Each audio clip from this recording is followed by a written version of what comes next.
Mr. Charlie Duke, Apollo 16, youngest man to walk on the moon, 10th man to walk on the moon. Is this episode 475? Is 4 plus 7 plus 5 16? It might be. Did I plan that? No, but I'll take credit for it. No one wants to hear me talk, and they don't want to hear Aaron talk. They're here for Mr. Duke, but because Mr. Duke does not know my friend Aaron, please introduce yourself to Mr. Charlie Duke. Hey, Mr. Duke, my name is Aaron Shepard. Tommy and I are like brothers from another mother because like him, I was smart enough to get into medical school and then dumb enough to leave it. But he was actually smarter than me because I did my first year. And then while I was in my first year, I actually was watching a probe land on a comet. It was from the European Space Agency. And I saw that and I was like, you know what? I really want to do space stuff. Like, let me drop out of med school and do space stuff. So I did that. I ended up going back to school. I go to Clemson University now. I study electrical engineering. And while I've been in school, I did the NASA Academy at Langley. I did 2 summers at Langley. So I am just all about the story of human spaceflight and doing my part to contribute to it. So to meet you today is an honor because, I mean, you are Charlie Duke. You walked on the moon. Like, that is incredible. It was a nice experience, Aaron. And glad to see you're excited about it. Tell me how you met Tommy. So Tommy and I, we actually met on Reddit, and because I do a lot of robotics work, and I posted one of my robots, and he was like, "Hey man, come, like, yo, do you want to come and be on my podcast?" And I was like, "Yeah, sure." And so I came on, and then I saw him, and I think once we both talked about med school and our experiences there, we clicked, and we've been like this ever since. Yeah, Aaron, we never met. I found him right when I'm maybe a month into the podcast. And I was like, oh, this guy looks cool. And we started talking. And I was like, hey, Aaron, do you want to talk to a guy that walked on the moon? And I was like, yes. He was like, don't tease me. Don't play with my heart. But I did want to have Aaron on to talk to you because, Mr. Duke, as you know, I can't hold down a serious conversation with you because I just start smiling and getting all giddy. And, I appreciate it at the layman's terms. I look at it and I'm like, you walked on the moon. More people have been the Pope. So I wanted Aaron on because Aaron actually has an appreciation for this, and I feel like he can ask more sincere questions that perhaps you could relate to more, as opposed to me just sitting here smiling saying, oh my God, it's Mr. Duke. So Aaron, you had some specific questions or themes you wanted to talk to Mr. Duke with. What do you want to begin with? Well, let me before that starts, say, Aaron, I have 3 grandchildren that graduated from Clemson, and they live in Greenville, South Carolina, and they love Clemson. I got another daughter a granddaughter that started there, but then ended up at college at Charleston. So, and I got 3 more grandchildren over there, so I think they're all looking for Clemson too. So, my daddy is rolling over in his grave because he was a Gamecock fan. So I grew up in South Carolina. So anyway, Mr. Duke, just before the meeting started, Aaron was like, "I got to ask him, Clemson or South Carolina," and I was like, "Yeah, man, this might be a deal breaker." So I think you just became a match made in heaven with Aaron. Yes. I was going to ask you, and if you said South Carolina, I was going to, just look past it because, again, space is bigger than all that. I was a Gamecock fan, but my daddy, of course. But then when my grandkids started going to Clemson, and my son got actually an MBA from Clemson after he graduated from Furman. So the Clemson Tigers are my team now, so on the same page. Beautiful. Yes, good answer. I love it. So one thing I did want to ask you, because again, ironically, I'm a huge fan of spaceflight, and I love the details of it. And first of all, let me say, like, one thing that I think is incredible when I was thinking about you and like specifically your experience is that even when Apollo 11 was happening, even as history was being made, like you were the voice because you were Capcom. You were Capcom during that time. And so America heard you. And if I recall correctly, you're like your voice was one of the first voices heard on the moon because you were like, yeah, we copy you down, Eagle. So can you tell us like what it was like in that moment, in those final moments, as they're descending, as they're close to their, because I think they were within 30 seconds of having to do a mandatory abort for fuel? Well, yeah, it was very tense. We had communication problems on descent, and we had computer problems that were, I thought, was very serious. It turned out it wasn't. Mm-hmm. Then we had them in the wrong trajectory, and Neil couldn't land in a boulder field, so he had to fly over it, and that led to a minimum fuel problem. And mm-hmm. So you can imagine the tension in mission control. Are we going to do it, or are we going to do it? And or get there. And so when they started down, from about, I think, he must have been 400 or 500 feet up, but he picked a landing site, so he starts down in his final descent. And somewhere in there, we had 60-second fuel remaining warning, which was a mandatory call to the crew, 60 seconds. So I gave that call. And then later on, I gave 30 seconds, and they were maybe 20, 30 feet off the moon at that point. And but they were descending in a cloud of dust, and then when so you can imagine, we were just holding our breath actually. And after I gave that call, according to my watch, 13 seconds later, the owner said contact, engine stop. And I knew they were on the ground. And I think I said, Roger, copy on the ground. And then I waited for Neil Armstrong to confirm. When he confirmed, and he changed his call sign, if you notice, from Eagle to Tranquility Base. Mm-hmm. But Tranquility Base here, the Eagle has landed. And then I stumbled out, Roger Twang, or Tranquility. And we copy on the ground. You got a bunch of guys about to turn blue. We're breathing again. So it was tense up to the last second. And, I never did ask Neil, but when you gave at the end of the 30 seconds, if we'd have called abort, that meant we were down to 4% fuel in the descent stage. And the idea was to throttle up to full power and start a positive rate of climb, and then abort stage. Well, that's 4% fuel there, and he's 20 feet off the ground, and he had the final decision. Mm-hmm. Had we called an abort, I'm convinced he would have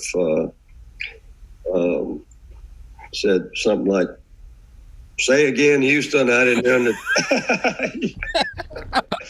I'm landing this beauty. Yeah.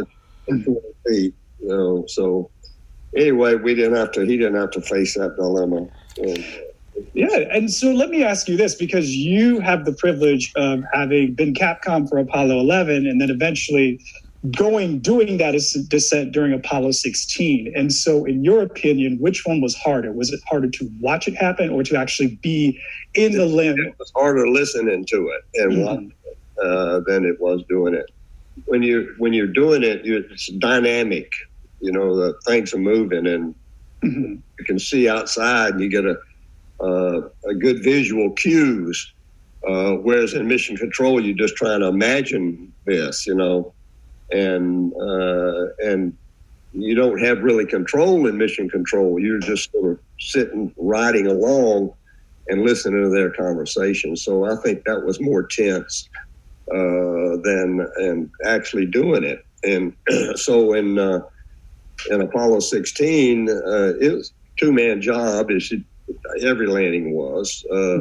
Commander was flying it in the final stage manually, and I was talking him down with rate of descent, altitude, lateral, forward velocity, managing all the systems. If we'd had an emergency in the lunar module, I would have handled it. Looking out the window occasionally to make sure he's not landing in a crater on my side or a big rock. And so it's so dynamic, you just get caught up in the excitement of the landing. I don't remember exactly, but I don't think our heartbeats got up very high. And it was just, it was do your job like the simulator for real. And, it was a lot more fun, I should say, and exciting than being in mission control. But it was, as far as the operation goes, I said it's a lot easier to take that activity than sit there in mission control and anticipate whatever it is. I'm so glad Aaron's here, because I have such a hard time not just every other guest I can keep my cool, but when Mr. Duke comes on, my heart rate starts going up and I just want to start screaming. I'm like, you walk to the moon. I know, I got a professional face. Aaron. Yes. So actually that was, two questions. One, during your training, did you end up doing your simulated descent at the gantry that's at Langley? And if you did, or regardless of what simulator you use, what were the differences between the sim itself and then the actual landing? Well, I did. I didn't get to fly the LLTV after Armstrong had to eject. That simulator was only the commanders were allowed to fly that. So I did go to Langley and fly that slide wire descent, and that was not bad, but it was so quick. You were coming down, and I don't remember how long it was, but the final stages of descent, and that when you were coming down, always moving forward, because that's just the way it was designed. But you did get the motion cues that the vehicle was moving around. The systems in the lunar module simulator at the Cape or Kennedy Space Center, where our training mostly was, it was very accurate. In the systems operation and out the window, but it was bolted to the floor. And so you didn't get the motion cues. You looked out the window and you could see the horizon moving, but it was a video picture. And if you were flying a camera across the lunar surface, and as you banked one way or the other, you saw that outside, but you didn't feel it inside. And also you didn't feel the engine thrust vibrations or the RCS as they banged back and off and on. So the combination of both was you got a little bit of the motion in the slide wire at Langley, but not really right. And so I felt like we were well trained, even though we were in a fixed base simulator. And you got used to the banging and the shaking of the thrusters during the undocking and all the things you have to do to change attitude. And so we were well prepared and excited, of course, about it. Oh yeah, definitely. So did you ever, throughout the trip, because actually I have two questions. I'm sorry, my mind is like racing. I'm trying to keep it together. I'm doing slightly better than Tommy, but doing much better. So, because if I recall correctly, to launch and travel to the Loon is about a 2-3 day process, and then the trajectory for Apollo was 72 hours. And I think that included our time in lunar orbit.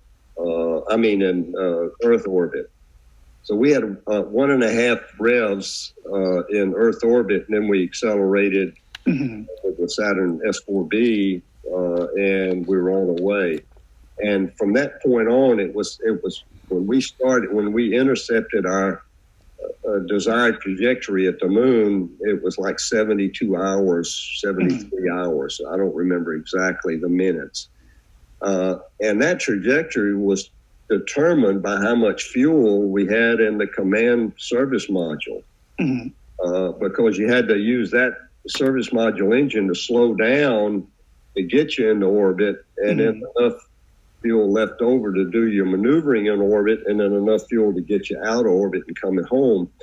And so that's why it was a 72 hours, because you could go right to the moon, but Aaron, but you were going so fast when you got there, you didn't have enough fuel to slow down in orbit. So they shot you out in front, and you just sort of like a lead collision course. And that was designed to 72 hours, because when you got to the moon, you had enough gas to do all of those maneuvers. Yeah.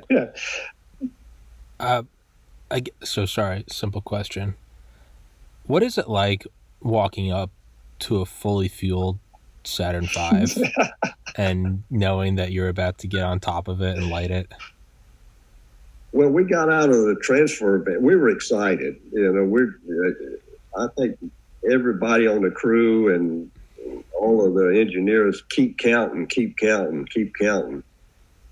You were ready to launch. Yeah. And so we got out of the transfer van, and it was sort of eerie. Every other time I'd been out there, there was like all the worker bees were like ants running up and down, and the elevators going up and down, and all of this stuff, and all this activity on the pad.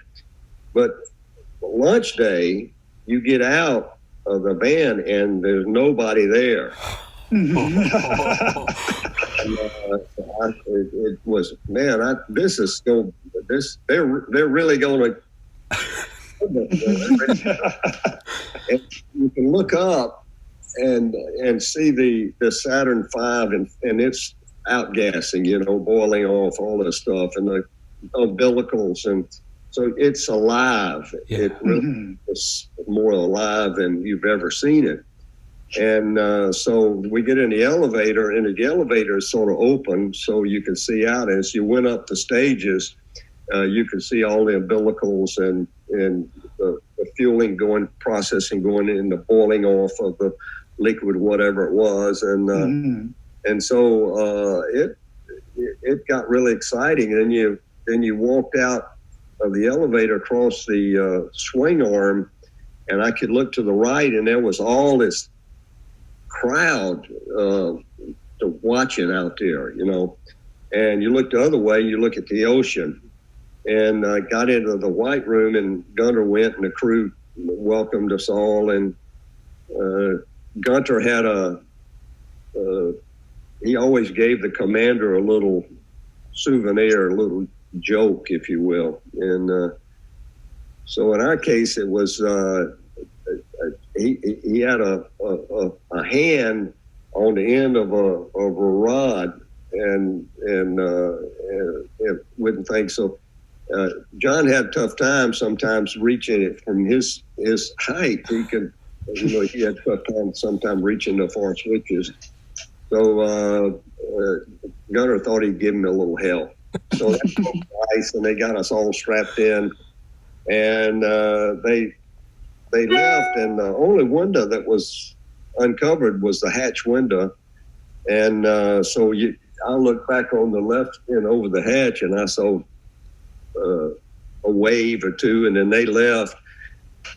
And then the count, I think we had another hour or so at that point. And it was keep counting, I'm ready to go. And the anticipation builds up, of course, as you got closer to liftoff. My heart is going through my chest just listening to that.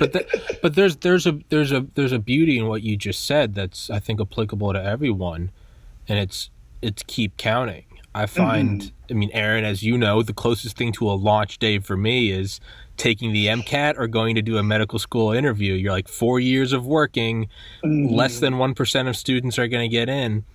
But you're right. There's sort of a keep counting. It's go through the routine. You've practiced for this. You've studied for this. Just don't let it get to your head that I'm about to take the MCAT. It's just, okay, this is the first section. This is the chemical science section. Just go through. there is a beauty in that. Just keep counting, do it, and go through the motions, and don't give in to, I guess, don't give in to excitement or amazement. But sorry, I had to ask that, Aaron. Oh yeah, no. And actually, I was going to ask too, because it actually relates to that. Did you, Aaron? Sorry, Mr. Duke, you were saying something. I was just going to say it's keep counting, don't stop. Is a selfish motive actually, because in Apollo, if you didn't make that 4-hour launch window, you had a 30-day delay, and that 30 days you could have an airplane accident, you could crash a car, you could break a leg, and you'd lost your chance. So that's why we were ready to go. Let's keep counting. So you're really depending on the other people, all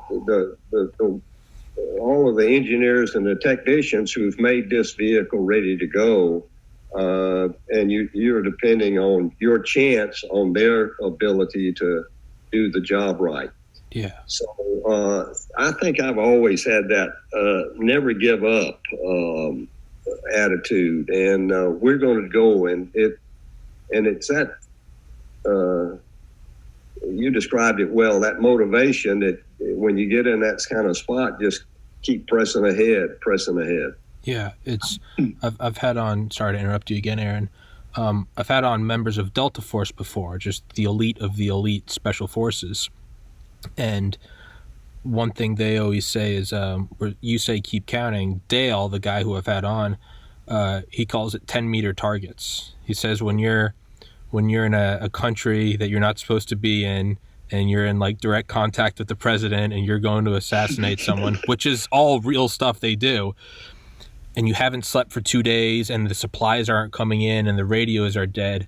He said, you don't worry about how are we going to get home? Am I going to see my kids again? He calls it 10-meter targets. He goes, what's 10 meters in front of you? There's a rock. Let's get to that rock. You get to the rock. What's 10 meters in front of us? There's a target. Shoot it. What's 10 meters beyond that? There's a river. We're going over the river. And you just do 10-meter targets. And next thing you know, you've gone through 72 hours of battle and you're home.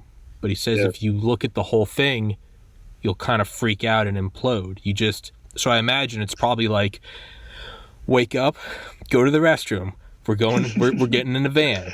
We're going to there's the umbilical cords. Look at we're going up the elevator. Don't freak out. Don't think about the 1,000,000 gallons of fuel. We're just one thing after the other. And next thing you know, you're on the moon. And I'm fanboying. Aaron, take it away.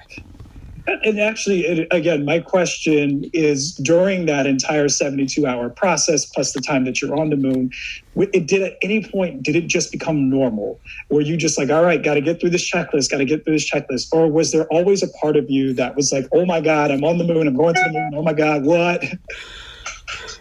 I think the oh my God, I'm on the moon really happened when when we stepped on the moon. Going to the moon, you had a flight plan and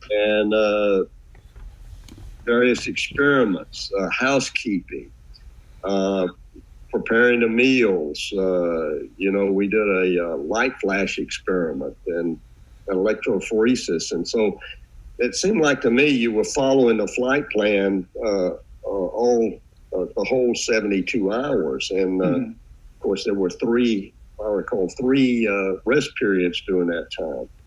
We'd taken off our spacesuits, and I was just floating around in my cotton long johns. John and I think Ken, they put on their constant wear garment or whatever it was called.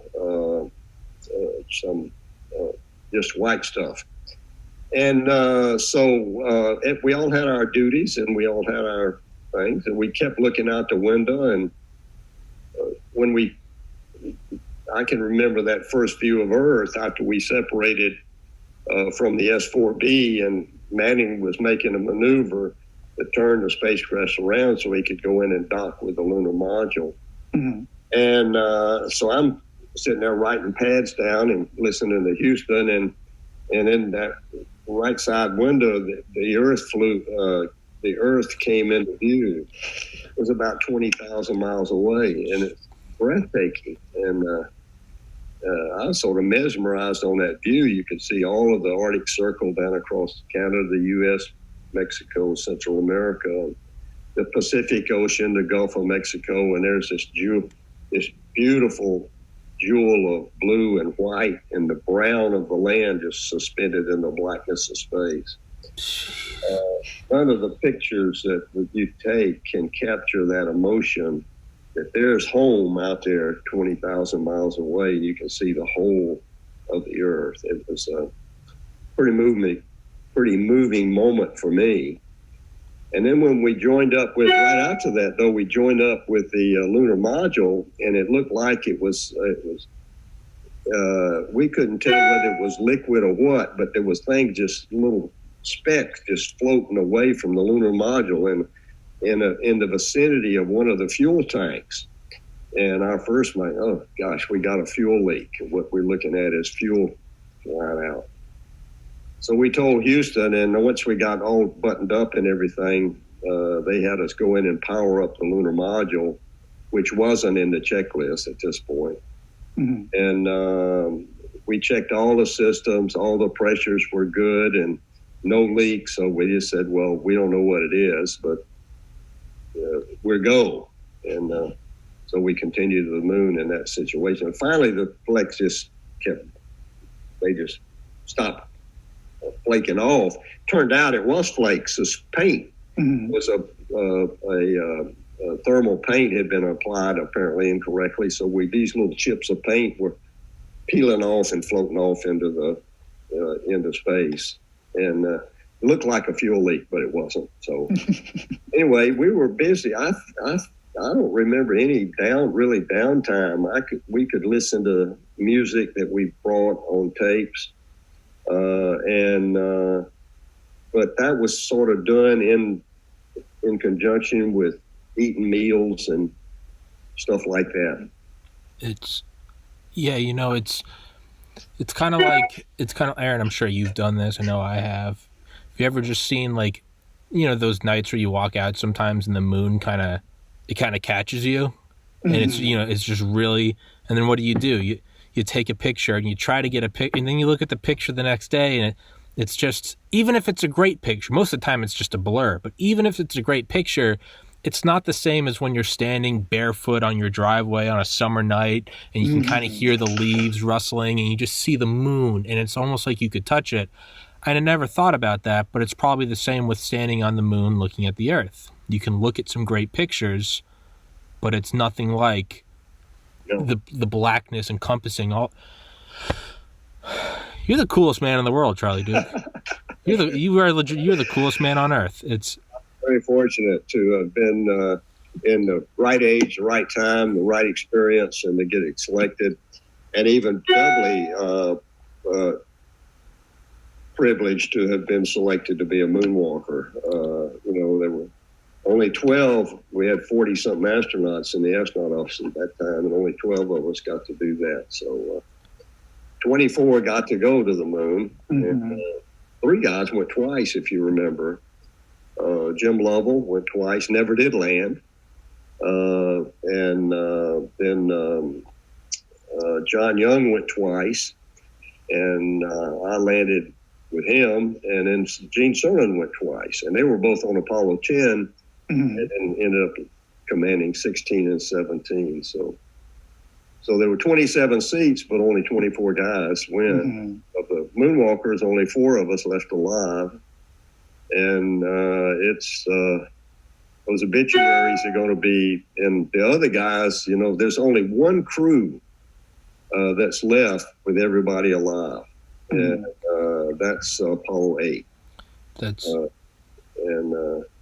and they're the only crew also that are still married to the same women. Consistency, man. That's yeah.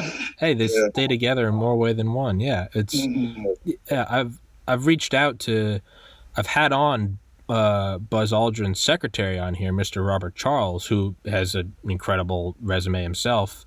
I can't get Mr. Aldrin to agree to an episode, and I can't get anyone else to respond to me. I've tried to get everybody on here. I wanted to get everyone left and do a podcast, but can't get it together. But hey, it is what it is. Aaron? Yeah, so actually one question that I wanted to know is, I did a little bit of reading about you, and I know that faith is an important thing for you. And one thing that, yes, we know that the Apollo missions, they were scientific endeavors, but then ultimately they were human endeavors. And how does seeing just the mechanics on the universe at the scale that you've seen it at affect your view on faith, on just what it means to be human, what it means to exist in this universe, and kind of what may be out there beyond us? Well, during the mission, I cannot recall one spiritual thought or one philosophical thought. You were just so focused on the wonder and the excitement and the mechanics of staying on schedule and doing your job, collecting this rock, that rock, this experiment, that experiment, that you had this adventure spirit, but not a philosophical or spiritual side that I can recall. And I do remember looking out and seeing the horizon of the moon and that contrast of the bright gray of the moon and the blackness of space. Mm-hmm. Unfortunately, we couldn't see on the moon. We couldn't see the Earth because it was right overhead. And in Apollo, you look up and you're looking at the top of your helmet. Mm-hmm. So on the moon, there's a beautiful picture from Apollo 17 with the Earth and the flag and Cernan. Mm-hmm. But there were several astronauts that I think that did acknowledge the spiritual side. And Buzz Aldrin was an elder at the Presbyterian Church, and he had communion. He took communion mm-hmm. with him to the moon, and which to me implies that he's thinking about the Lord as part of this mission. Mm-hmm. And then Jim Irwin was a very committed believer before he went. And one of his EVAs, he started quoting scripture, and I think it's Psalm 121. Mm-hmm. And then to me, the second most moving words spoken from the moon were Apollo 8 on that Christmas Eve television show when they started reading from the first chapter of Genesis. And they took turns. I think they went through the first 11 verses. Mm-hmm. And then they signed off the TV, and Borman said, basically, God bless the good earth, or something like that. Mm-hmm. So there was that spiritual thing was, I think, there in several instances. Mine came later. Mm-hmm. It was 6 years after that when I really had a commitment to Jesus. But I had respected God all my life. I'd been in church. I'd been baptized. I knew there was a God. I knew what salvation was, but it was mostly head and not heart. Mm-hmm. 78, it went from head to heart. And so that's the way we've been as a couple ever since, and family. That's one thing I've brought up on this podcast before, was the profound impact of when I spoke to you on episode 216. And it was, and I've told the story on here 1,000 times, people have listened to it, but I was born Roman Catholic. I went to Catholic school my whole life. Around 15, started questioning it a lot. By the time I was 16, full-on atheist. And in college I was too. As Aaron, I was pursuing the sciences, and to me that just reinforced it even more. I was like, this is just, for a while I was sad about it. I was like, oh, it's just all science. And then I just kind of came to terms with that it was just matter and energy, and I really accepted that. And when I graduated, and the entire time I wanted to believe in a God, but I just didn't. Right after I graduated, when my oldest brother passed, that brought me closer to I would maybe say agnosticism, but still pretty atheist. And there was still kind of an emptiness. And up until about age 30, so August of last year, still pretty hardcore agnostic. Wanted to be, I mean, who doesn't want to believe in a loving God? I just couldn't. And I remember talking to Mr. Duke, and I was asking him about what happens, basically along the lines of what happens when you get everything in the world you want and it's not enough. And to me, it was the podcast was finally making money. I got to quit my job. I moved out of my parents' house. But what if I get everything I want? What if I get the biggest podcast in the world? What if I have sports cars and a private jet? And what if I'm still empty inside? And I remember watching interviews with you, Mr. Duke, beforehand, and you had said that was a problem you had because, in the Air Force, the creme de la creme is becoming an experimental pilot. And then the true achievement is, well, it's going to space, and then the ultimate is to walk on another celestial body. And you said you had that emptiness when you came back, and you felt it was affecting your ability to be a father, to be a happy individual.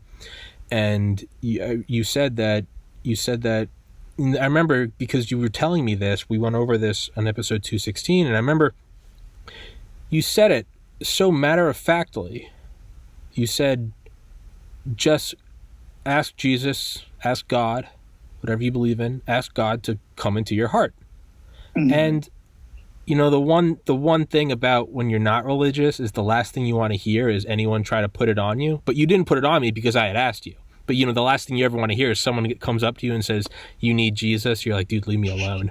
But just for the record, that's not what you were doing. I had asked you. And if anyone else had said it, I'd probably be like, "That's nice, that's sweet, whatever."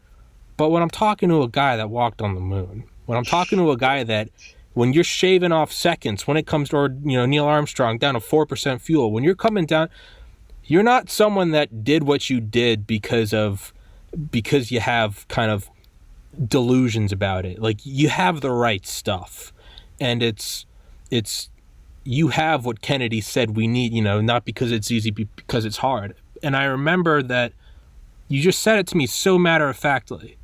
It'd be like if I said, "How'd you land on the moon?" We'll put reverse thrusters on. And well, how'd you find peace? Well, I asked Jesus to come into my heart. You just looked at me without blinking. And I remember afterwards I decided, I was like, well, I'm not sure if it will work, but why don't I try it? And I told you, and I have since 2008, I've been meditating every day. It's how if you can't tell, I'm already crazy, but it's how I stay a little less crazy. And I remember deciding, I was like, well, why can't that just be prayer? So, and I've told people on this podcast before, it's amazing because who else gets to just talk to a guy that walked on the moon about their philosophical problems? But the simplicity of you saying, just ask God to come into your heart, and he will. And so that's what I did. And I can say with the certainty that this is going to drop at 9.81 meters per second, I can say with that same certainty, last October after I spoke to you, I asked God to come into my heart. I can say that my life has never, and I'm getting emotional saying this, my life has never been better. I've never been more at peace. It's, the saddest I've been since my brother took his life in April 2014. But every day I wear his necklace, and it's I think a large part of it. I know a large part of it is from you, Mr. Duke. If anyone else told me to find Jesus, I'd be like, get off my property. But when Mr. Duke said it, I was like, the least I can do is just try, as a scientist, right? The least I can do is just try the hypothesis. Mr. Duke, there is peace in my heart. I can't thank you enough. And it's very rarely that I do get emotional, but I have to thank you. You have brought sincere peace to my heart. And now I'm joking. Aaron, take it away. I didn't know. We just need to let that one sit for a few seconds. Thank you, Mr. Duke. Sincerely, thank you. Well, thank you for sharing that with me. It's always really good that our lives have other influences in other people's lives, especially on the spiritual side. And, 37, I'd climbed the ladder of success, and there was no peace. And what now? And that's what led me eventually to faith. And said, in fact, my wife, she said, "I've tried everything but Jesus. Why not try it?" And she did. And 2 months later, she had changed, gone from sadness to joy. And so 2 years later, it took me 2 years after that to make that decision. And I realized that, if I make that decision, and I did make that decision, and I experienced this peace, and I still have it. Now, we got bumps in the road. We've been in the bar ditch Sure. several times in our life, but it doesn't, being a believer doesn't shield you from pain and troubles. Yeah. It gives you a foundation to stand on that, and get through the troubles. Jesus says He's with us always. Yea, though I walk through the valley of the shadow of death, He is with me. And so that's the experience that I've had, and it's brought peace, and for me and my family. And so thank you very much, Tommy, for sharing that with me. It Yes, makes sir. me really special. Yeah, it's. I mean, and again, I'm someone that anyone that listens to this knows. I'm not. It is not something I push on people. It's not, but it's as Aaron, as yourself. I think we could all agree we all have a very good appreciation of science. I try something new, right? Is it a medication? Is it a new phone?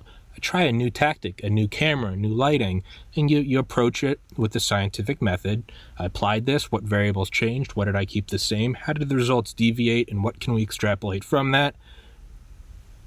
I don't know. I took your advice, and my life has been unimaginably better. So I have to. I'm not saying it will work for anyone else, and I'm not going to push it on anyone else. But to me, it's as simple as science, and it's, as you said so beautifully. I used to walk on the moon. Now I walk with God. And to me, I was just like, that's the perfect ending to a movie. Like, that's right. And then real quick, because I excuse me. I said it lasts forever. Yes. So right. You can be on the moon for a couple days, but that's it. And I know we got to wrap it up because we're coming up on 2.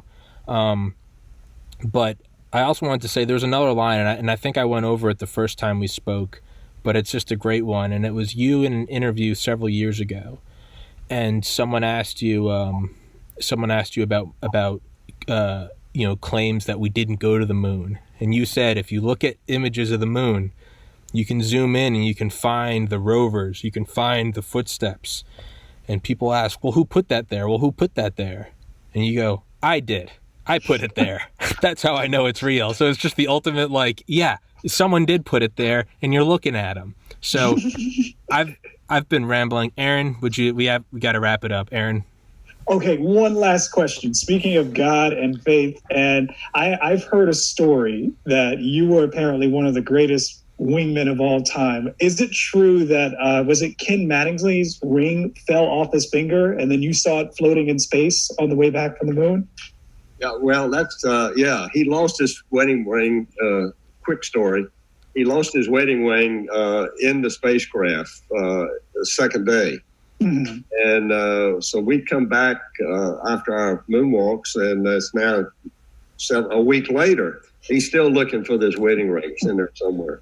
So on the way home, we had a spacewalk or a EVA. And he goes out, and I get out. I come back inside, and he goes up 10 feet away to an experiment he's working on. Mm-hmm. And I'm watching all this, and it's brilliant, in the blackness of space and everything. And all of a sudden, I get this glint, and floating out the hatch is this wedding ring. And I reached for it, and I missed it, and lost in space. And it's tumbling in the sunlight and moving very slowly. And then it bounced on the back. It hit him on the back of the head, and I thought it was just off in space, but it took a 180-degree bounce, Aaron, and came right back into the hatch, and I grabbed it on the rebound. So I put it on my little finger, and I think when he got back inside, I found something for you, and I showed it to him, and he was thankful. It was amazing, really. I mean, you can imagine a round helmet and a round ring and get an 180-degree bounce off round circular objects is almost impossible. You're right. Yeah. Circular objects hitting in the exact elastic point to come back.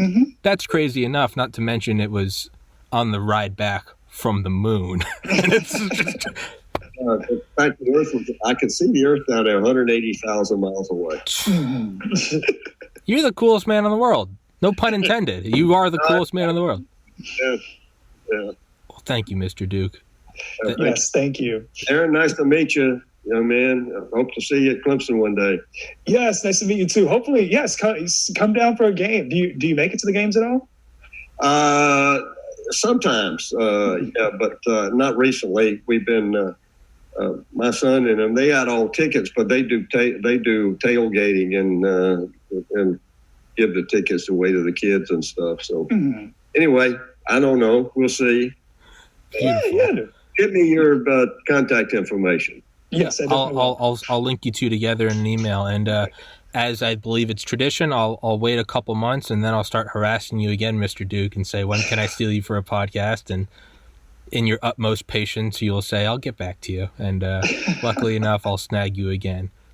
I will send you Aaron's email. Email Aaron, I'll send you his.